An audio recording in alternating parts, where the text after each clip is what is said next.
तो दोस्तों आज मैं एक्सप्लेन करने वाला हूँ एक बहुत ही बेहतरीन फिल्म को जिसका नाम है जारून इरेंग, जो कि असल में सेवु दीनो फिल्म का प्रीक्वल है। यानी कि जो कहानी थी वो सीवू दीनो तक कैसे पहुंची थी उसका एक्सप्लेनेशन हमको आज मिलने वाला है कि आखिरकार ऐसा क्या हुआ था कि जो साब्दो था वो कारसा के खिलाफ हो गया था और उसने डेला के ऊपर काला जादू किया। इनकेस अगर आपने सेवु दीनो नहीं देखी है जाकर देख लेना, वो काफी बढ़िया मूवी है। बिल्कुल कहानी इसके जस्ट बाद शुरू होगी, तो पहले आप जारून इरेंग को देखो, अच्छे से समझ लो और उसके बाद जाकर आप उस मूवी को देखना। आपको पूरा का पूरा कॉन्सेप्ट बहुत ही अच्छे समझ में आ जाएगा। साथ ही साथ रिसेंटली मैंने एक्सप्लेन कर दिया है फ्रॉम सीजन 4 के तीसरे एपिसोड को और एक बहुत ही बढ़िया फिल्म राकासा को। मिस कर दिया जाकर देख लो। सभी वीडियोस का लिंक आपको नीचे कमेंट सेक्शन में टॉप पर ही मिल जाएगा। तो चलिए अब बिना किसी देरी के चलते हैं सीधा वीडियो की तरफ।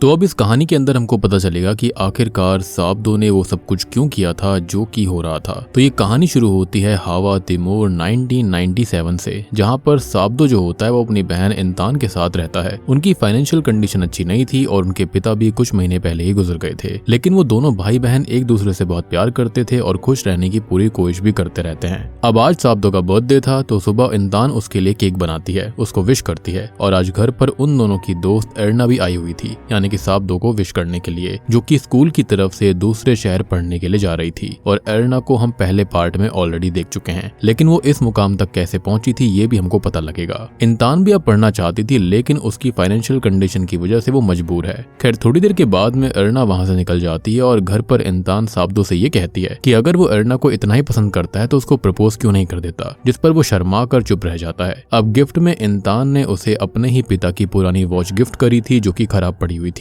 लेकिन इंतान ने पैसे जोड़कर उसको ठीक करवा दिया था। खैर अब थोड़ी देर के बाद में बात करने पर खाना भी ना खाकर वो लोग सोने चले जाते हैं और रात में साब्दो की अचानक नींद खुलती है तो वो घर के अंदर किसी की आहट को सुनता है। अब वो बाहर जाकर देखता है तो उसे एक काला बकरा दिखाई देता है जिसकी आंखें पूरी तरह से लाल चमक रही थी, जो कि साफ नजर आता है कि यह डिमोनिक था। जिसके वो पास जाता है तो वो अचानक गायब हो गया था। अब वो यहाँ वहाँ देखता है तो अचानक से उस बकरे का सर वहां पर गिरता है, जिसको देखकर उसको लगता है कि ये किसी ने फेंक दिया होगा और वो गुस्से में उस सर को पकड़कर बाहर लाकर चिल्लाने लगता है कि ये किसने किया है। कि इसी बीच उसे इंतान की आवाज सुनाई देती है और जब वो हाथ में देखता है तो उस बकरे के सर की जगह इंतान का जिंदा सर था और डर कर वो सर गिरा देता है, लेकिन वो सर अभी भी बकरे का ही था। अब तभी उसे इंतान की आवाज सुनाई देती है जो कि मदद के लिए चिल्ला रही थी और वो पलट कर देखता है तो उसका घर भी जल रहा होता है, जिससे कि वो बहुत परेशान हो जाता है। एक तो उनकी फाइनेंशियल कंडीशन पहले से ही सही नहीं थी और उसके बाद उनका घर भी जल गया था, यानी कि पैसे तो उनके पास थे ही नहीं और अब उनके सर से छत भी छिन गई थी। अब अगली सुबह बस्ती के लोग बाहर खड़े हुए थे और घर पूरी तरह से जलकर राख हो गया था, लेकिन इंतान और साब्दो सेफ थे। इसी बीच वहां पर एक बड़ी सी गाड़ी आकर रुकती है जिसमें से आर्जो नाम का एक आदमी बाहर आता है और वो साब्दो के पिता का पता पूछने लगता है। गाँव वाले बताते हैं कि वो तो खत्म हो चुका है, लेकिन उनके बच्चे जिंदा है जिनका घर अभी अभी जल चुका है। आर्जो साब्दो और इंतान के पास जाता है और बताता है कि वो उनके पिता कोंदोतो का भाई है और सालों से कोंदोतो को वो ढूंढ रहा था। खैर आज वो इन दोनों से मिलकर काफी खुश था, लेकिन वो दुखी था कि वो कोंदोतो से नहीं मिल पाया और वो अपनी और कोंदोतो की फोटो भी दिखाता है, ये साबित करते हुए कि वो उसका ही भाई है। अब वो दोनों ही बच्चों से पूछता है कि अब वो दोनों कहाँ पर रहेंगे, जिसके बारे में वो दोनों नहीं जानते थे। तो वो उनसे ये कहता है कि वो चाहे तो उसके साथ आकर उसके घर पर रह सकते हैं। उनका घर काफी बड़ा है, रूम्स भी बहुत सारे हैं और रहने वाले इतने लोग भी नहीं है और वहां पर उनको काफी अच्छा लगेगा। साथ ही साथ वो अपनी आंटी से भी मिल पाएंगे। वो दोनों थोड़ा सा हिचकिचाते हैं तो वो उन्हें आपस में बात करके फैसला करने के लिए बोलता है और थोड़ा समय देता है। अब इंतान साब्दो से कहती है कि फादर ने कभी भी नहीं बताया कि उनका एक भाई भी है और ऐसा क्यों था, और जब वो बीमार हुए थे उनके पास पैसे भी नहीं थे तो आर्जो के परिवार ने उनकी हेल्प क्यों नहीं करी। जिस पर साब्दो कहता है कि उनके पिता के पक्का कुछ ना कुछ रीजंस रहे होंगे और अभी ये सब मैटर नहीं करता क्योंकि उनके पास में अभी भी एक और परिवार था। खैर अब आर्जो का ड्राइवर सुगीक, जिसको हम पहले ही देख चुके हैं, वो उनका सामान लेने आता है, लेकिन वो ये कहते हैं कि उनके पास कुछ भी नहीं बचा। फाइनली वो लोग वहां से आर्जो के साथ निकल जाते हैं और उनके घर पहुंचते हैं, जो कि एक बहुत ही बड़ा आलीशान घर था, मतलब कि जूते चप्पल तक उठाने के लिए भी नौकर लगे हुए थे। खैर अब वो अपनी आंटी लासमिनी से मिलते हैं, जो कि उनको देखकर काफी खुश होती है और उसको भी काफी दुख था कि उनके पिता अब उनके साथ नहीं है, जिनसे वो कभी मिल नहीं पाई। अब वो उन्हें लीना से मिलाते हैं, जो कि उनकी हाउस हेल्प है, यानी कि मेड है, और उन्हें कुछ भी काम हो तो वो लीना से कह सकते थे। अब वो उन दोनों को उनके रूम्स में भेज देती है और उनके लिए उसने कपड़े वगैरह भी मंगवा कर रखे हुए थे, तो वो शावर लेकर तैयार होने के लिए चले जाते हैं। अब थोड़ी देर के बाद में ये लोग खाना खाने के लिए आते हैं और यहाँ पर आर्जो इंतान की पढ़ाई के बारे में पूछताछ करता है तो साब्दो बताता है कि माता पिता के गुजर जाने के बाद में वो इंतान की पढ़ाई का ख्याल रखता था, लेकिन उसके पास सही जॉब नहीं थी तो वो आगे उसको पढ़ा नहीं पाया क्योंकि बहुत ही ज्यादा पैसे खर्च हो रहे थे। अब लास्मिनी और आर्जो कहते हैं कि अब वो दोनों पैसे की फिक्र को छोड़ दें क्योंकि उनके खर्चे अब वो लोग मैनेज कर लेंगे और इंतान के लिए अच्छा स्कूल ढूंढेंगे, जिसको सुनकर इंतान काफी खुश होती है क्योंकि वो हमेशा से पढ़ना चाहती थी। खैर अब वो दीवार पर फैमिली फोटो को देखती है जो कि सालों पुरानी थी और उसमें उनके पिता भी मौजूद थे। खैर रात को ये दोनों सोने चले जाते हैं और इंतान साब्दो से ये कहती है कि उसका रूम बहुत बड़ा है और वहाँ पर उसे अकेले सोने में डर लग रहा है, जिस पर उसका भाई उसको कहता है कि धीरे धीरे वो एडजस्ट करना सीख जाएगी और बच्चों जैसा वो बर्ताव ना करे। खैर अब वो अपने रूम में चला जाता है और इंतान को कोई आवाज सुनाई देती है। वो बाहर हॉलवे में देखती है तो हाउस हेल्प लाइट्स को ऑफ करके सोने जा रहा था और इतना बड़ा घर देखकर उसे थोड़ा सा और डर लगने लगता है क्योंकि पूरा घर खाली खाली सा था और सब जगह अंधेरा भी हो चुका था। खैर अब वो अपने रूम में आती है और सोने की कोशिश करती है, लेकिन तभी कोई काला साया उसको खींचने लगता है, जिससे डर कर वो साब्दो के रूम में भागती है और उसके जाने के बाद वो साया वहीं पर कोने में खड़ा हुआ दिखाई देता है। अब इंतान साब्दो के साथ वापस आती है तो साया वहां से गायब हो गया था और साब्दो रूम को अच्छे से चेक करके बोलता है कि यहाँ पर कुछ भी नहीं है और वो बार बार कहती है कि यहाँ पर कोई तो था जिसने कि उसके पैर पकड़कर उसको खींचा था, लेकिन साब्दो कहता है कि वो कोई पक्का नाइटमेयर होगा और आज वो उसके रूम में ही सो जाएगा। खैर वो उसके रूम में ही सोता है और उसको संभालता है। खैर अगले दिन वो उससे ये कहती है कि वो रात के बारे में ही सोच रही है और उसे ये घर थोड़ा सा अजीब लगता है, जिस पर साब्दो कहता है कि ऐसा कुछ भी नहीं है और उसे यहाँ पर रहने की आदत डालनी पड़ेगी क्योंकि उनके पास रहने के लिए कोई और जगह नहीं थी। तभी अचानक से उनको डाइनिंग रूम से कुछ आवाज सुनाई देती है और वो वहाँ पर जाते हैं तो लास्मिनी जमीन पर पड़ी हुई थी जिसकी नाक से खून आ रहा था। खैर अब वो दोनों उसको संभालते हैं और उसके हाल चाल के बारे में पूछते हैं, लेकिन वो ये कहती है कि वो बिल्कुल ठीक है, लेकिन दिखने से ऐसा बिल्कुल भी नहीं लग रहा था। अब रात को सभी सो रहे होते हैं और तभी आर्जो साब्दो के रूम में उसे जगाने आता है और कुछ कपड़े पहनने के लिए देता है। वो कहता है कि वो तैयार हो जाए, उनको एक जरूरी रिचुअल करना है। साब्दो आर्जो के साथ हॉल में आता है और यहाँ पर आर्जो उसके कुछ बाल काट कर एक रिचुअल शुरू करता है, कोई मार्किंग करता है। साब्दो पूछता है कि ये है क्या, तो वो कहता है कि ये सब उसकी और इंतान की वेल बीइंग और ब्लेसिंग्स के लिए है। फिर आर्जो एक काले गोट को लाता है और इस गोट को देखकर साब्दो शॉक्ड रह गया था क्योंकि ये वही बकरा था जो कि उसने अपने घर पर पिछली रात देखा। फाइनली आर्जो उस बकरे को स्टैब करता है और उसका खून निकालकर साब्दो को पीने के लिए देता है, लेकिन साब्दो ऐसा करने से हिचकिचा रहा होता है। एंड ऑब्वियस सी बात थी कि यहाँ पर अनजान लोगों के बीच में वो था। हो सकता है कि बेशक से आर्जो उसके पिता का भाई हो सकता है, लेकिन उसके लिए वो अनजान व्यक्ति था और किसी अनजान व्यक्ति के हाथों से बकरे का खून पीना बहुत ही वियर्ड बात थी। आई मीन अगर इसकी जगह कोई और होता तो इस खून को बिल्कुल नहीं पीता, लेकिन आर्जो उसे काफी फोर्स करता है तो वो खून को पी लेता है और उल्टी करके खांसने लगता है। अब आर्जो ये कहता है कि ठीक इसी पल से साब्दो जो है वो एक चानगोक सोंगो बन गया है। अब साब्दो अचानक से बेहोश होने लगता है और तभी वो आर्जो और सुगीक के बगल में खड़े हुए एक बड़े से गोट मॉन्स्टर या फिर डीमन को देखता है, जिसको देखकर वो बहुत डर गया था और अचानक से वो बेहोश हो जाता है। खैर वो बकरा जिसको मारकर जिसका खून पिलाया गया था साब्दो को, वो फिर से जिंदा हो जाता है और अभी तक उसकी आंखें जो नॉर्मल थी वो फिर से लाल चमकने लगती है, यानी कि ये डीमन था ना कि कोई नॉर्मल बकरा। अब अगली सुबह साब्दो होश में आता है और रात को जो कुछ भी हुआ था उसके बारे में सोचकर वो घबरा रहा था। अभी उसके पास सुगीक आता है जो कि उसको तैयार होने के लिए बोलता है क्योंकि आर्जो उसको कहीं पर ले जाना चाहता था। अब साब्दो तैयार होने के लिए कहता है तो सुगीक बाहर चला जाता है और अब साब्दो रेडी होकर बाहर आता है, जो कि इंतान को देखता है जो कि बहुत खुश थी और स्कूल ड्रेस देख रही थी। वो उसको बताती है कि ये ड्रेस उसे आंटी लास्मिनी ने दी है, जिस पर वो उसको चेयर अप करने के लिए कहता है कि वो बहुत अच्छी लग रही है, लेकिन वो उसका उदास चेहरा देखकर पहचान जाती है कि क्या हुआ। तो अभी यहाँ पर साब्दो अपनी बहन को कुछ नहीं बताता एंड ऑब्वियस सी बात है उसकी बहन बहुत खुश थी तो इस बारे में वो कैसे बता सकता था। खैर वो आर्जो के साथ निकल जाता है और एक बगान यानी कि प्लांटेशन में आता है। साब्दो पूछता है कि ये किसका है, तो वो बताता है कि प्लांटेशन उनका ही था और बहुत जल्दी उनके पास भी वापस आ जाएगा। खैर अब वो यहाँ पर एक आदमी से मिलता है, साब्दो को भी उससे मिलवाता है और उस आदमी से बात करता है कि उसने जो ऑफर दिया था वो उसको मान ले और वो आदमी कारसो का ऑफर रिजेक्ट करके ये बगान उसको दे दे। लेकिन वो आदमी कहता है कि वो हमेशा नौकर की तरह रहा था तो अब वो और नौकर की तरह नहीं रहना चाहता।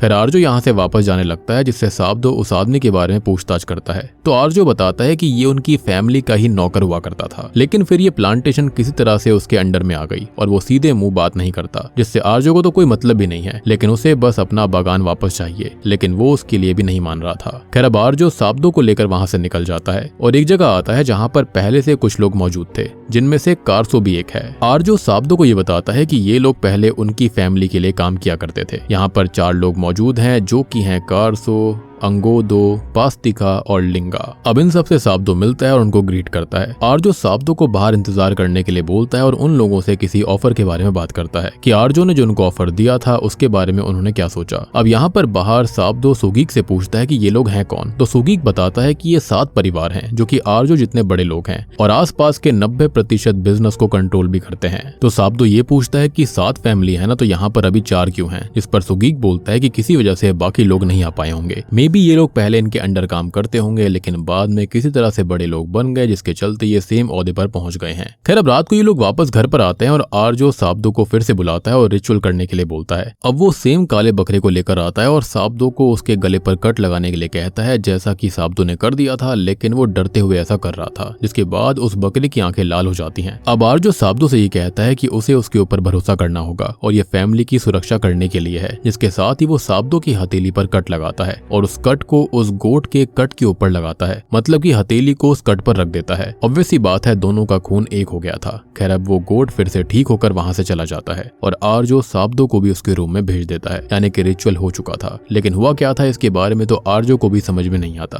खैर रूम में आकर साब्दो अपने हाथ की ड्रेसिंग करने लगता है कि तभी उसे किसी आदमी के चिल्लाने की आवाज सुनाई देती है, जिससे कि वो काफी डर गया था और उस आवाज को इग्नोर करके वो सोने लगता है। लेकिन ये आवाज बार बार उसके रूम से आई जा रही थी, तो वो रूम में यहाँ वहां देखता है। अब उसे एक बहुत ही ज्यादा घायल व्यक्ति दिखाई देता है जो कि उस पर हमला करने के लिए बढ़ रहा था, लेकिन अचानक से गायब हो जाता है। अब उसे फिर से वही आदमी दिखता है, लेकिन इस बार उस गोट डीमन ने उसे पकड़ा हुआ था और वो आदमी तड़प रहा था। अचानक से सब कुछ नॉर्मल हो जाता है, लेकिन साब्दो देखता है कि उसके कट वाले हाथ में एक इंसान की आंख थी। वो उस आंख को फेंक देता है और उससे वो बहुत डर गया था, जो कि अचानक से सुगीक को बुलाता है और उसे उस घायल आदमी के बारे में बोलता है। वो उसे वो आंख भी दिखाता है और ये कहता है कि यहाँ पर कुछ तो बहुत ही अजीब है और यहाँ कुछ गलत चल रहा है। लेकिन सुगीक उस आंख को देखकर नॉर्मली रहता है और उसे एक कपड़े से उठाकर अपने साथ ले जाने लगता है, जो कि ये कहता है कि अब सब कुछ ठीक है और साब्दो बिल्कुल परेशान ना हो। लेकिन साब्दो अब तक इससे बहुत डर चुका था क्योंकि उसने इस चीज के लिए साइन नहीं किया था। खैर अगले दिन वो अपनी बहन इंतान के साथ बैठा हुआ था और ये कहने लगता है कि उन्होंने यहाँ पर आकर कोई गलती तो नहीं कर दी, जिसका जवाब इंतान के पास भी नहीं था क्योंकि पहली रात ही इंतान के साथ भी गलत चीज हुई थी। खैर अब इतने में वहां पर लास्मिनी आ जाती है, जो कि उनसे थोड़ी बहुत बात करती है और आर्जो भी वहां पर आ गया था, जो कि इंतान के सर पर हाथ फेर कर थोड़ा सा उसे लाड करने लगता है, प्यार करने लगता है, जो कि काफी वियर्ड सी बात थी। खैर अब साब्दो से भी बहुत प्यार से बात होती है और ये साब्दो और इंतान को थोड़ा सा अजीब लगता है कि अचानक से इतना प्यार कैसे उमड़ आया। खैर अब रात को लास्मिनी जो होती है वो नहा रही होती है, जिसके साथ में आर्जो भी था, जो कि उसके साथ इंटीमेट होने की कोशिश करता है, लेकिन वो उसे आज के लिए मना कर देती है क्योंकि वो थोड़ी सी कमजोर लग रही थी। आर्जो कहता है कि वो फिर से पहले जैसी हो जाएगी और वो उससे ये बोलती है कि आर्जो ने वादा किया था कि जब तक वो स्ट्रांग रहेगी वो इंतान को टच नहीं करेगा, तो फिर आज उसने क्यों उसको छुआ और कैसे किया, जिस पर वो कुछ भी नहीं बोलता और वहां से निकल जाता है। यानी कि यहाँ पर बात जितनी दिख रही थी उससे काफी ज्यादा गहरी थी। खैर दूसरी ओर इंतान लीना के साथ थी और उसके हाथ पर एक गोट के मार्क को वो नोटिस करती है, जिसके बारे में जब वो पूछती है तो लीना ये बताती है कि ये इस परिवार का सिंबल है, मार्क है और यहाँ पर काम करने वाले हर एक वर्कर के हाथ पर यही मार्क मिलेगा, जिसका मतलब यह है कि वो परिवार का हिस्सा है। और आपको याद हुआ कि जो इसका अगला पार्ट है उसके अंदर भी परिवार के अंदर यानी कि फैमिली वालों के हाथ पर वही निशान था, मेड्स के हाथों पर भी। इसका मतलब यह है कि यहाँ 7 फैमिली थी जो कि काफी अमीर थी और हर एक अमीर परिवार के हाथों पर हर एक फैमिली का एक अलग सिंबल था। खैर अब लीना वहां से चली जाती है और खुद इंतान भी अपने रूम में जाने लगती है, जो कि एक रूम को नोटिस करती है और उसके पास जाती है। अब वो दरवाजे से अंदर जाती है तो दरवाजा अपने आप बंद हो जाता है। वो दरवाजे को खोलने की कोशिश करती है लेकिन वो नहीं खुलता। अब तभी सीढ़ियों के नीचे से कुछ आवाज सुनाई दे रही होती है, ऐसा लग रहा था कि कोई इंटीमेट हो रहा हो, जिसके पीछे वो जाती है। ये जगह कोई बेसमेंट जैसी होती है, जिसके अंदर वो जाती है तो उसे अपनी आंटी लास्मिनी दिखाई देती है, जिसके साथ वही गोट डीमन इंटीमेट हो रहा था। जी हाँ, और यही इस फैमिली का राज था। वो ये देखकर डर जाती है और भागकर साब्दो के पास जाती है। वो साब्दो को उस रूम तक लेकर आती है, लेकिन तभी वहां पर एक वॉल आ गई थी और यहाँ पर बात यह है कि उस जगह पर हर कोई नहीं जा सकता था। खैर वो साब्दो को समझाने की कोशिश करने लगती है कि यहाँ पर कोई रूम था और वहां पर कोई डीमन लास्मिनी आंटी के साथ में इंटीमेट हो रहा था। अब ये सुनते ही साब्दो उसको बीच में टोक देता है और उस डीमन का हुलिया बताने लगता है, क्योंकि उसने भी उस गोट डीमन को देखा था। इंतान इस पर हामी भरती है तो वो कहता है कि ये घर बहुत अजीब है और यहाँ पर कुछ तो गलत है और उनको यहाँ से तुरंत निकलना होगा। अब वो भागने की कोशिश करते हैं, लेकिन तभी वहां पर लास्मिनी आ जाती है, जो कि उनसे ये कहती है कि वो यहाँ पर क्या कर रहे हैं, सोई क्यों नहीं। अब इतना कहकर वो अपने रूम में जाने लगती है, जिसको ये लोग नोटिस करते हैं तो असल में उसको खून आ रहा था, मतलब कि उसके पैरों पर खून लगा हुआ था, जो कि मोस्ट प्रोबेबली उसके प्राइवेट पार्ट का होगा। ऑब्वियस सी बात है वो डीमन के साथ इंटीमेट हो रही थी। एनीवेज उसके जाने के बाद में वो लोग फिर से भागने की कोशिश करते हैं, लेकिन दरवाजा लॉक्ड हो रखा था। तो वो लीना और बाकी हाउस हेल्प के पास जाते हैं, यानी कि चाबियों के बारे में पूछने के लिए। साब्दो हाउस हेल्प से चाबियों के बारे में पूछता है, लेकिन वो उससे ये पूछते हैं कि क्या आर्जो को इसके बारे में पता है, जिस पर वो ये कहता है कि किसी को पता होने की जरूरत नहीं है और उसको बस चाबियां चाहिए, जो कि वो खुद ही ढूंढने लग जाता है। ये सब देखकर एक हाउस हेल्प सुगीक को कॉल करने लगती है। अब वहीं इंतान रूम के बाहर खड़ी हुई थी, जिसको अचानक से कुछ फ्रेश पत्तियां गिरी हुई दिखाई देती हैं। वो दूसरी साइड देखती है तो बहुत सारी फ्रेश पत्तियां फर्श पर पड़ी हुई थी और वो एक मिरर के सामने जाती है, जिसमें देखने पर उसे घर के बाहर बागान और पेड़ दिखाई देते हैं, लेकिन रियल में तो वहां पर कुछ भी नहीं था, जो कि एक और शॉकिंग चीज थी। यानी कि यहाँ पर जो कुछ भी था वो डीमन की देन थी और रियल में यहाँ पर कुछ भी एग्जिस्ट नहीं करता, जो कि ये भी सिग्निफाई करता है जो लोग डीमन के जरिए यहाँ पर शक्तियां पाते हैं, पावर्स पाते हैं, पैसा पाते हैं, उनके पास रियल में कुछ होता नहीं है। उनकी जिंदगी अंदर से खोखली हो जाती है। खैर, अब तभी उसको कुछ आवाज सुनाई देती है तो इंसान ऊपर देखती है, जहां पर इंसान को आधा कटा हुआ और आधे धड़ का कोई इंसानी जैसा फीमेल मॉन्स्टर दिखाई देता है, जो कि सीधा उस पर झपट पड़ता है और इंसान की चीख सुनकर साब्दो और हाउस हेल्प वहां पर आते हैं। अब हम देखते हैं कि इंसान तड़प रही होती है और साब्दो उसको संभालने की कोशिश करता है, लेकिन अचानक से वो पजेस्ड होकर उसका गला पकड़ लेती है। अब वो उससे छूटने की कोशिश कर रहा था, लेकिन वो उसको नहीं छोड़ रही होती। इतने में ही हाउस हेल्प उसे उससे अलग करने की कोशिश करती है तो वो उसका गला काट लेती है और दूसरी की बाल पकड़कर उसकी गर्दन को खींचकर एक झटके में ही तोड़ देती है। अब वो फिर से साब्दो को जकड़ लेती है और ये कहने लगती है कि तू तो मरेगा, चांगुक सोंगो। और इतने में वहां पर सुगीक और एक दूसरा नौकर आते हैं और वो उसे साब्दो से अलग करते हैं और अपने साथ एक रूम में ले जाते हैं। अब साब्दो दरवाजा खोलने के लिए बहुत तेज तेज खटखटाने लगता है, जैसे कि वो दरवाजे को तोड़ देगा। खैर, इतने में वहां पर लास्मिनी और आर्जो भी आ गए थे। वो जैसे तैसे करके दरवाजा तोड़ते हैं तो अंदर उनको सुगीक दूर पड़ा मिलता है और वहीं दूसरा नौकर दूर खड़ा हुआ था, जिसकी गर्दन में कांच घुस रखा था और वो वहीं पर अपना दम तोड़ देता है। अब साब्दो यहाँ वहां देखता है तो उसको टेबल के नीचे इंसान डरी हुई बैठी मिलती है। वो उसको संभालता है, लेकिन वो फिर से पजेस्ड हो जाती है और उसको खत्म करने की कोशिश करने लगती है और वो सेम चीज बोले जा रही थी कि तू तो खत्म हो जाएगा, चांगुक सोंगो। और इसी बीच सभी लोग मिरर में इंसान का रिफ्लेक्शन देखते हैं, जिसके अंदर उनको वही डीमन दिखाई देती है। अब आर्जो इंसान को पकड़कर साब्दो को बचाता है, लेकिन अब इंसान उसके हाथ पर काट लेती है और झूमर पर चढ़ जाती है। वो कहने लगती है कि अब इस परिवार का एक भी इंसान नहीं बचेगा, जिसके साथ वो झूमर तोड़कर नीचे गिरा देती है। अब लास्मिनी उसका चेहरा एक चादर से ढक देती है और उससे ये पूछती है कि उसका नाम क्या है और उसको किसने भेजा है, लेकिन अब तक पजेस्ड हुई इंसान उसे ऊपर उड़ाकर नीचे पटक देती है, जिससे कि वो झूमर पर गिरकर नीचे आ जाती है। और अब तक आर्जो गर्म पानी लाकर इंसान पर फेंक देता है और मौका पाकर उसे चादर में लपेटकर उसके रूम में लाकर बिस्तर से बांध देता है। अब साब्दो अपनी बहन इंसान के लिए बहुत डर गया था, परेशान हो चुका था, तो वो रात भर उसके पास ही बैठा रहता है। अगली सुबह आर्जो सभी सर्वेंट्स को इन्फॉर्म करते हैं कि रात में गहरी चोट लगने की वजह से लास्मिनी गुजर चुकी हैं, जो कि काफी वियर्ड सी बात थी। उसको इतनी गहरी भी चोट नहीं आई थी। अब वो उसकी बॉडी को उसी सीक्रेट रूम के अंदर ले जाने लगता है और साब्दो भी उसको मिलता है, जिससे वो लास्मिनी की मृत्यु की खबर देता है। साब्दो भी उसके साथ उसके सीक्रेट रूम के अंदर गया था। साब्दो अब आर्जो से ये पूछता है कि वो लास्मिनी की बॉडी को यहाँ पर क्यों लेकर आया है, तो आर्जो कहता है कि ये जगह बहुत ही ज्यादा जरूरी है उनके लिए और लास्मिनी ने परिवार के लिए बहुत कुछ किया है। वो आगे बताता है कि उनकी फैमिली, मतलब कि कॉन्चोरो फैमिली एक बड़े पेड़ की तरह है, जैसे हवाएं सभी जगह से परेशान करने की कोशिश करती हैं। ऐसे में उनके परिवार को प्रोटेक्ट करती है रानुम, जो कि कॉन्चोरो फैमिली से ही कोई लेडी बन सकती है। लास्मिनी असल में रानुम थी, जो कि परिवार को सुपरनैचुरल अटैक से प्रोटेक्ट करती थी, लेकिन अब वो कमजोर हो गई है, इसलिए इंसान को राइवल फैमिली के डिमोनिक सर्वेंट ने पजेस कर लिया है। यानी कि वो जो 7 परिवार हैं, उनमें से किसी ने किसी स्पिरिट को भेजा था या फिर डीमनस को भेजा था, जिसके चलते जो इंसान थी वो पजेस्ड हो गई थी। अब आगे आर्जो जो होता है वो चांगुक सोंगो के बारे में बताता है कि जैसे रानुम शील्ड है परिवार के लिए, वैसे ही चांगुक सोंगो जो है वो तलवार है, जिसका खून हवा में मोस्ट पावरफुल फोर्स होती है, जो कि अब साब्दो के हाथ में है। यानी कि यही स्टार्टिंग वाला रिचुअल करवाया गया था और अब इंसान जो है वो उनके परिवार के लिए नई रानुम बनेगी और उनको इस अटैक का बदला लेना होगा। वो साब्दो को गोट को सैक्रिफाइस करने के लिए बोलता है और साब्दो गोट का गला काटता है और आर्जो उसका ब्लड एक बॉटल में भर लेता है। अब वो गोट फिर से जिंदा हो जाती है और आर्जो एक गोट स्टैचू के पास जाता है, जिसे वो सब वर्शिप करते थे और यही वो गोट डीमन था, जिस पर वो उस गोट के ब्लड को डालता है और साब्दो के साथ एक रिचुअल करता है। बेसिकली इसको आप डेविल भी कह सकते हो और सबसे पावरफुल यहाँ पर यही था।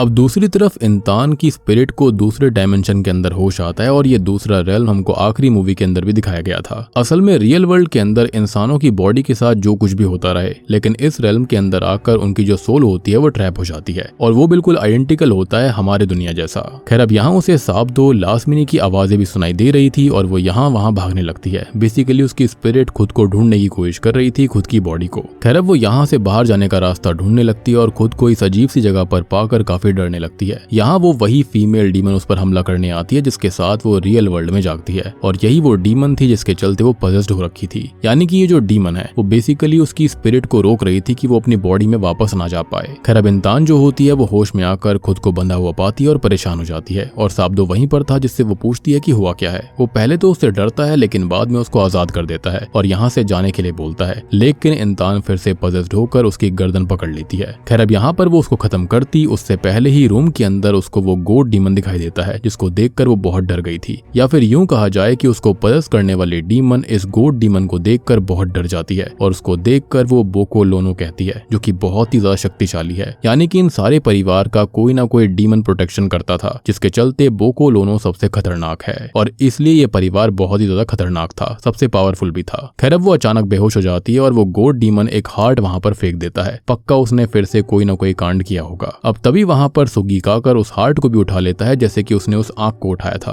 और इंसान को फिर से बांधकर साबदो को वो साथ ले जाने लगता है, ये कहते हुए कि इंसान को बचाने का एक ही तरीका है। खैर अब साबदो जो होता है वो कारसा अतमोजो के घर पर लेकर जाता है उसको और कारसा अतमोजो साबदो से बात करती है और उसको एक नया सच बताती है। ये कारसा वही है जो कि अगले पार्ट के अंदर है। तो सुगीक उसका सर्वेंट है जिसे उसने आर्जो के घर पर छोड़ा हुआ था ताकि वो इंसान और साबदो को प्रोटेक्ट कर सके, विच एक्सप्लेन्स कि वो कारसो का ड्राइवर कैसे बना अगले पार्ट के अंदर। वो तो पहले से ही उसका सर्वेंट था। वो आगे ये बताती है कि आर्जो असल में इंसान को रानुम बनाना चाहता है, लेकिन रानुम बनने की एक कंडीशन होती है कि उसको कॉन्चोरो ब्लड लाइन के अंदर ही शादी करनी होगी और ये चीज कॉन्चोरो फैमिली में सालों से चलती आ रही है। लेकिन साबदो के पिताजी जो थे वो इसके सख्त खिलाफ थे, तो वो फैमिली को छोड़कर चले गए थे क्योंकि वो नहीं चाहते थे कि आर्जो अपनी ही बहन लास्मिनी से शादी करे। तो अब आपको समझ में आया होगा कि इनके पिता आखिरकार अपने परिवार को छोड़कर क्यों आ गए थे और कभी अपने भाई के बारे में जिक्र क्यों नहीं किया था। अब असल में आर्जो ने लास्मिनी से शादी करके उसे रानुम बनाया था, यानी कि अपनी ही बहन से शादी कर ली थी, यानी कि वो उसकी बहन थी और आर्जो ने खुद को चानगोक सोंगो बनाया था। और साबदो के साथ में जो सबसे पहला रिचुअल करा गया था वो बेसिकली अपनी उपाधि उसको दी गई थी और फिर इन दोनों ने शक्ति और पैसा पाने के लिए उस गोट डीमन यानी कि बोको लोनो को अपना फैमिली सर्वेंट बनाया और वो हार्ट असल में कारसा की सर्वेंट का था क्योंकि बोको लोनो कारसा और डेला को मारने आया था, लेकिन उसकी सर्वेंट बीच में आ गई थी तो बोको लोनो ने उसको खत्म कर दिया। और सबसे बड़ी बात कि वो जो आंख साबदो को पहले मिली थी वो भी कारसा के ही सर्वेंट मेनूर की थी जिसे साबदो बागान में मिला होगा, यानी कि वही स्टार्टिंग वाला आदमी जो था जो कि पहले इनके लिए नौकर था, लेकिन वो जमीन उसके हिस्से में आ गई थी। और असल में मेनूर ने कारसा का ऑफर एक्सेप्ट कर लिया था, यानी कि उसको अपनी जमीन दी थी, लेकिन आर्जो को ये गवारा नहीं था और उसको अपनी जमीन वापस चाहिए थी, तो उसने उसे खत्म करने के लिए भी बोको लोनो को भेजा था, साथ ही साथ यहाँ पर साबदो से रिचुअल करवाया था। लेकिन उसको आइडिया नहीं था कि आखिरकार वो कर क्या रहा है। और हमको ये बात भी समझ में आती है कि आर्जो खुद कमजोर हो रहा था, जिसके चलते ही उसने ये रिचुअल ट्रांसफर कर दिया था साबदो के लिए, यानी कि उसको चानगुक सोंगो बना दिया था। और चानगुक सोंगो जो होते हैं वही इस बोको लोनो डीमन को समन कर सकते थे। वो आगे ये भी कहती है कि उन्हें इंसान को बचाना होगा क्योंकि अगर वो रानुम बन गई तो जीवन भर उसे बोको लोनो को सर्व करना पड़ेगा, यानी कि उसके साथ इंटीमेट होना होगा। और इसलिए ही यहाँ पर जो लास्मिनी थी वो इतनी कमजोर हो गई थी। आर्जो को पता था कि लास्मिनी कमजोर हो चुकी है, इसलिए ही उसने साबदो और इंसान को ढूंढा, खुद उनका घर जलाया और उन्हें यहाँ पर लेकर आया, यानी कि ये सब कुछ प्री प्लान था। और इंसान को वो रानुम बनाना चाहता है जिसके चलते ये डीमन कंट्रोल में रहेगा। और वहीं उसने साबदो को चानगुक सोंगो बनाया है जिसके खून से ही बोको लोनो पावर लेकर ये सारी चीजें कर रहा था। अब ये सब रोकने का एक ही तरीका है जो कि है एक एंशिएंट एंड मोस्ट पावरफुल कर्स जो कि है जारुन एरेंग, और उसको करने के लिए उन्हें साबदो की जरूरत पड़ेगी। और बोको लोनो भी चानगुक सोंगो की ही बात मानता है, तो वो उसके खिलाफ नहीं जा सकता। साबदो कहता है कि यहाँ पर क्या चल रहा है, आर्जो और कारसा की आपस में क्या लड़ाई है उसको कोई मतलब नहीं है, उसको बस अपनी बहन को बचाना है,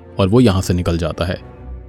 घर आकर देखता है कि इंसान को किसी रिचुअल के लिए तैयार किया गया था। अब वो उसके हाथ को खोलने लगता है, लेकिन अब तक वहाँ पर आर्जो आकर उसे पीटने लगता है और ये कहता है कि ये सब फैमिली के लिए जरूरी है। साब्दो के पिता ने सब कुछ ठुकरा दिया था और अगर साब्दो भी ठुकरा रहा है तो आर्जो अपने ब्लड और इंसान के वूम से नया चांगुक सोंगो बना लेगा। और लासमिनी कमजोर हो गई थी तो उसने उसे खुद खत्म किया है। जी हाँ, ये बहुत ही शॉकिंग चीज थी। मैंने आपको पहले ही बताया था कि यहाँ पर लासमिनी को इतनी चोट नहीं आई थी कि जिसके चलते वो खत्म हो जाए, लेकिन उसने खुद ऐसा कर दिया। और लासमिनी को पहले से ही शक था कि वैसा करेगा, क्योंकि आर्जो जो था वो यहाँ पर इंसान को बहुत ही वियर्ड तरह से टच कर रहा था। और इसका एक और रीजन ये था कि लासमिनी हमेशा डीमन के साथ में इंटीमेट होकर थकी रहती थी, जिसके चलते वो उसके साथ इंटीमेट नहीं हो पाती थी। तो यहाँ पर उसको एक जवान शरीर चाहिए था इंसान के रूप में। खैर, अब ये सब सुनकर साब्दो उसके ऊपर हमला करने लगता है, लेकिन वो साब्दो को पीट देता है।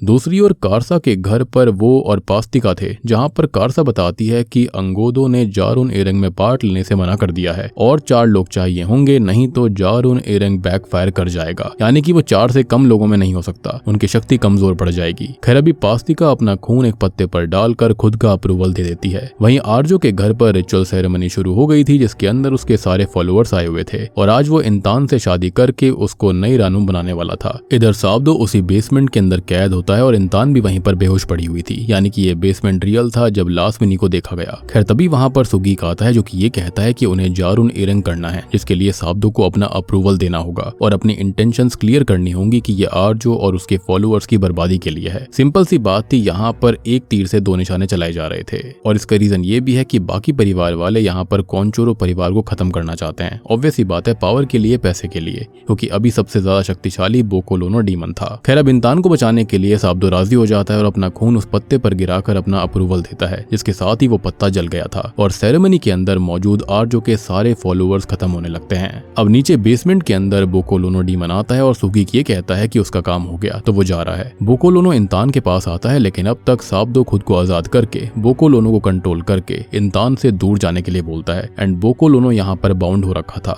क्योंकि उनका खून एक था और उसको चांगुक सोंगो की बात माननी पड़ती है, तो वो दूर चला जाता है। अब इंसान और साब्दो बेसमेंट से बाहर आते हैं और बाहर सभी फॉलोअर्स को देखा जाता है, जो कि खुद को ही काट पीट कर खत्म कर रहे थे। उन्हें यहाँ पर आर्जो मिलता है, जो कि ये कहता है कि साब्दो ने बहुत गलत किया है और इसके बाद उसकी जिंदगी अब और खराब होगी। अब शराब की वजह से वो भी अपनी गर्दन काट कर खत्म कर देता है खुद को और इंसान को लेकर साब्दो घर से बाहर आता है। लेकिन होता यह है कि बाहर आते ही इंसान की हालत खराब हो गई थी। उसकी बॉडी अचानक से काली पड़ने लगती है और वो उल्टियां करने लगती है, जिसके साथ कारसा वहां पर आती है। और दोस्तों, अब यहाँ पर खुलते हैं इस मूवी के और भी खतरनाक असली पत्ते। अब वो ये बताती है कि उसने उसे पूरी बात अभी भी नहीं बताई थी। जारुन एरंग असल में कोंचोरो फैमिली के सभी लोगों को खत्म कर देगा, सिवाय चांगुक सोंगो को छोड़कर। वो यहाँ पर अपने फैमिली की डिमोनिक सर्वेंट भी दिखाती है और इसने ही इंसान को पजेस करा था, जिसे कारसा ने ही भेजा था। यानी कि ये सब कुछ कारसा का प्री प्लान था। वो जानती थी कि लासमिनी और उसका पति आर्जो जो है वो कमजोर पड़ रहे थे, जिसके चलते वो नए लोगों को चूज करेंगे और वो समझ गई थी कि यही दोनों होने वाले हैं, यानी कि साब्दो और इंसान, जिसके चलते उसने ये सब कुछ प्लान किया।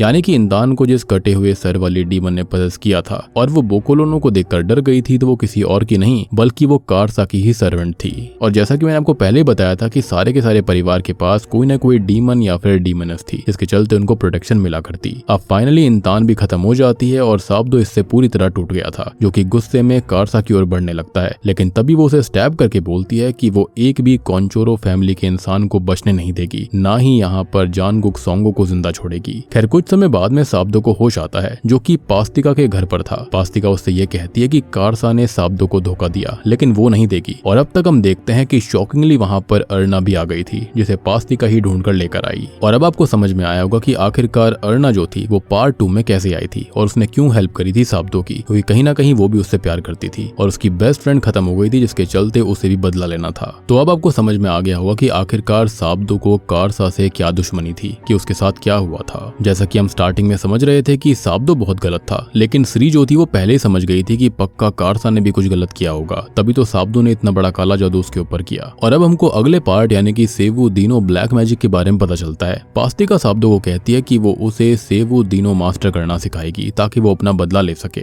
अब इसके बाद कहानी साल 2000 में आती है और डेला पर कारसा की ही डीमन हमला कर देती है और उसको पजेस कर लेती है। यानी कि सेवु दीनो मैजिक ने ऐसा कर दिया था, यानी कि उनकी प्रोटेक्टर डीमन को ही उनके खिलाफ कर दिया। दिया और अब डेला एक ही शब्द बोलती है और वो था अतमोजो। और इसके बाद तो हम जानते ही हैं कि क्या हुआ था। सेवु डीनो मतलब होता है 1000 डेज रिचुअल और 3 साल बाद कहानी आई थी, यानी कि 2003 में, जहां पर श्री आती है और डेला के पास खाली 3 दिन ही बचे हुए थे खुद को बचाने के लिए, जिसके चलते श्री ने उसको फाइनली बचा लिया था। और अगर अब आप देखना चाहते हो कि इसके बाद कहानी कहाँ जाती है, क्या क्या होता है, तो उसके लिए आपको इसका पार्ट 2 सेवु डीनो देखना होगा, जिसको मैंने ऑलरेडी एक्सप्लेन कर दिया है, जिसका लिंक आपको नीचे डिस्क्रिप्शन पिन कमेंट में मिल जाएगा, जाकर जरूर चेकआउट करना। और बूम, इसी के साथ में जारून इरेंग फिल्म यहीं पर खत्म हो जाती है। तो दोस्तों ये थी जारून इरेंग फिल्म की कहानी, जो कि सेवु डीनो फिल्म की प्रीक्वल है और काफी वर्थ इट है। हमको समझ में आता है कि आखिरकार यहाँ पर हुआ क्या था, परिवारों के अंदर आपस में दुश्मनी कैसे हुई थी, साथ ही साथ साब्दो ने कारसा के परिवार के ऊपर यानी कि डेला के ऊपर पोजीशन क्यों करवाया था। यानी कि साब्दो गलत इंसान नहीं था, लेकिन उसने गलत परिवार में जन्म लिया था और यही उसकी सबसे बड़ी सजा थी। बट आई बिलीव कि साब्दो के जो पिता थे उनको बताना चाहिए था कि उसका परिवार कैसा था और फ्यूचर में क्या हो सकता है, जिसके चलते ये बच्चे पहले से ही प्रिपेयर्ड रहते